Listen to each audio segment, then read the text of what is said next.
ir divas lietas, kuras nav ieteicams dalīties ar citiem cilvēkiem, stāstīt citiem. Pirmā lieta tā ir tava laime, jo ne visi cilvēki būs patiešām priecīgi un laimīgi par tavu prieku, tavu laimi. Tādi cilvēki būs ļoti maz, jo redziet, kādi mēdz būt cilvēki. Ja paši nav laimīgi, tad, ļoti reti arī cilvēki māk priecāties un būt laimīgi par citu cilvēku laimi. Jo cilvēki ir ļoti dažādi un daudzi cilvēki, mēdz būt skaudīgi, greizsirdīgi. Varbūt jūs priekšā izliekās, kad priecājās, bet aiz muguras vai dziļi sevī, nevienmēr.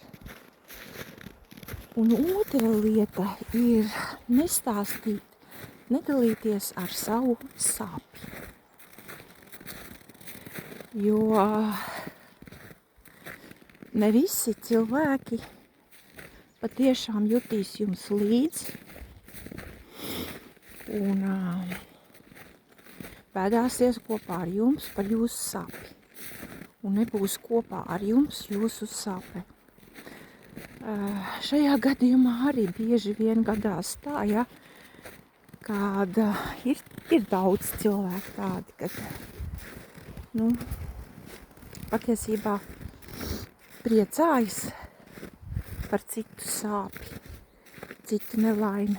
Un arī tad, kad dalāmies ar savu sāpi, mēs sevi otram cilvēkam atveram. Un tādā veidā, brīdī, kad mums sāp, mēs kļūstam visievainojamākie. Mūs visvieglāk ir sāpināt vēl vairāk un nodarīt pāri vēl vairāk. Tā kā atcerieties nedalīties ar citiem cilvēkiem ar savu laimi un savu sāpi. Jo ne visi priecāsies par jūsu laimi un ne visi būs kopā ar jums jūsu sāpē. Jo tīpaši tādās reizēs, kad mums iet grūti, kad mums ir problēmas, tad mēs redzam, kuri ir mūsu īstie patiesie draugi. Kad mums ir labi, tad daudzi ir gatavi būt kopā ar mums. Kad varam dot, tad uzrodas daudzi.